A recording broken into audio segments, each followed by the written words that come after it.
హరే కృష్ణ. ఓం నమో వెంకటేశాయ. వెంకటేశ్వర స్తోత్రంలో 5వ శ్లోకం చూద్దామా. కలవేణురవా వశ గోపవధూ శతకోటి వృతాత్స్మర కోటి సమాత్ ప్రతిపల్లవికాభిమతాత్ సుఖదాత్ వసుదేవ సుతాన్న పరం కలయే. శ్రీకృష్ణ పరమాత్మ బాల్య లీలలని మన్మధుడైన ఆయన దివ్య సుందర విగ్రహాన్ని, వేణుగాన వైభవాన్ని అద్భుతంగా వర్ణించే శ్లోకం అండి ఇది. మనము ఇంతకు ముందు శ్లోకంలో కూడా అధివేంకటశైలం అనే శ్లోకం ఉంది కదా, దాంట్లో నపరం కలయే, ఆయన కంటే మించిన దైవం లేదు అనే పరమసత్యాన్ని చాటి చెబుతోందండి. ఒకసారి చూద్దామా. కలవేణురవా వశ గోపవధూ అంటే వేణుగాన మాధుర్యం. శ్రీకృష్ణ పరమాత్మ తన అధరాలపై వేణువును ఉంచి కలవేణు అంటే అవ్యక్తమైన అత్యంత మధురమైన గానాన్ని వినిపిస్తున్నాడండి. ఆ గానానికి అవశ అయిపోయి అంటే తమను తాము మర్చిపోయి గోపికలు ఆయన చెంతకు చేరుకుంటున్నారు. ఎంత గొప్పగా ఉందో చూడండి. ఇక్కడ గోపికలు అంటే కేవలం స్త్రీలు మాత్రమే కాదండి, పరమాత్మ కోసం తప్పించే జీవాత్మలు. భగవంతుడి నాద బ్రహ్మ ముందు ఈ లోకంలోని ఏ ఆకర్షణలు నిలవవు అనడానికి ఇది నిదర్శనం. ముందుకెళ్దామా. శతకోటి వృతాత్స్మర కోటి సమాత్. కోటి మన్మథాకారుడు, 100 కోట్ల గోపికలచే పరివేష్టితుడై ఉన్న ఆ శ్రీకృష్ణ పరమాత్మ సౌందర్యంలో స్మరకోటి సమాత్ అంటే కోటి మంది మన్మధులతో సమానమైన వాడు.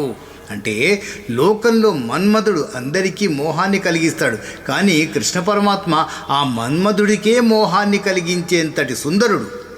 ఆయన భౌతిక సౌందర్యం కంటే ఆయనలోని దైవిక తేజస్సు జీవులను తన వైపు తిప్పుకుంటుందండి.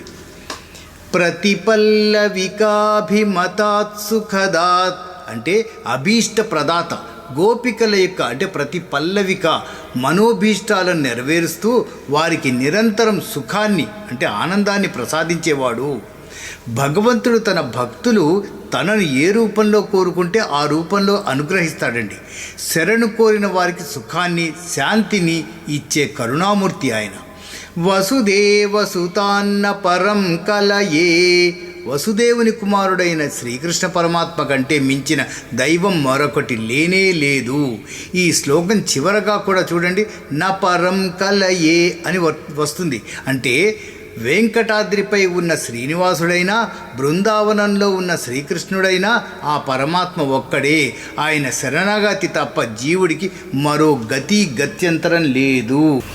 భగవద్గీతలో ఆత్మ సంయమ యోగంలో శ్రీకృష్ణ పరమాత్మ మచ్చిత్తో అంటారండి. అంటే నాపై మనసు ఉంచు అని చెప్పారు కదా, ఆ మచ్చిత్తో అవ్వడం ఎలాగో ఈ శ్లోకం చూపిస్తుంది చూడండి. ఆ వేణుగానాన్ని వింటూ ఆ దివ్య మంగళ స్వరూపాన్ని తలుచుకుంటే మనస్సు తనంతట తానుగా లొంగిపోయి ప్రశాంతతను పొందుతుందండి. ఒకసారి 5 శ్లోకాలు చూద్దామా.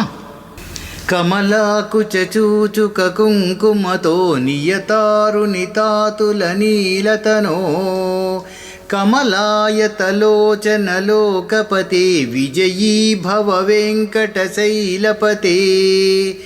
సచతుర్ముఖ షణ్ముఖ పంచముఖ ప్రముఖాఖిల దైవతమౌలిమణే శరణాగత వత్సల సారనిధే పరిపాలయ మాం వృషశైలపతే. అతివేల తయాత వధుర్విషహైరనువేల కృతైరపరాదశతైః భరితం త్వరితం వృషశైలపతే పరయా కృపయా పరిపాహి హరే. అధివేంకటశైలముదారమతేర్జనతాభిమతాధికదానరతాత్ పరదేవతయా గదితాన్నిగమై కమలాదయితాన్న పరం కలయే. కలవేణురవా వశ గోపవధూ శతకోటి వృతాత్స్మర కోటి సమాత్ ప్రతిపల్లవికాభిమతాత్ సుఖదాత్ వసుదేవ సుతాన్న పరం కలయే. ఓం నమో వెంకటేశాయ. హరే కృష్ణ.